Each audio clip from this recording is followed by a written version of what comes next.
The following is from a 3-part entry highlighting the game Radical Rabbit Stew. Enjoy.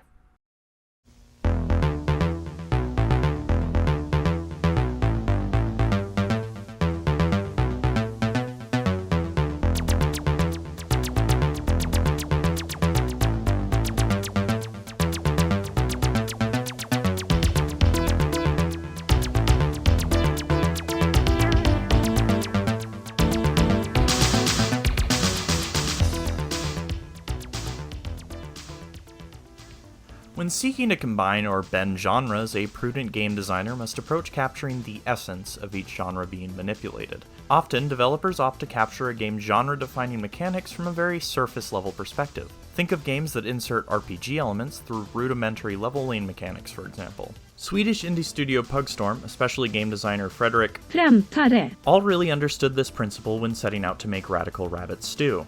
Radical Rabbit Stew attempts to combine frantic arcade action, much like Smash TV or the Toho Project, with the puzzle genre. This concept isn't new. Games like Choo Choo Rocket and Bomberman are particularly similar to this game's design. However, what seems to make this game so brilliant is the sheer variety of game mechanics and their possibilities for brilliant level design. The goal in Radical Rabbit Stew is to send small bunny rabbits into pots of soup to end the stage.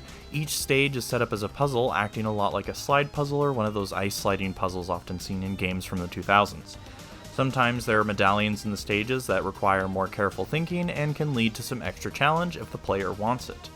Throughout the game's main story mode, the player is gifted several spoons with different uses. Wooden spoon hits regular-sized rabbits and stage objects and sends them flying into the targeted direction until hitting a stopping point.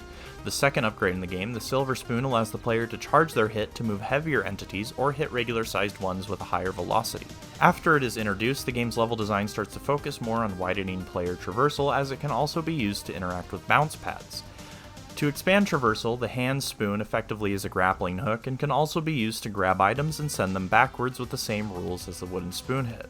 Finally, the bomb scoop creates bombs, which can afterwards be hit away from the player for any purpose, expanding the action mechanics a lot more.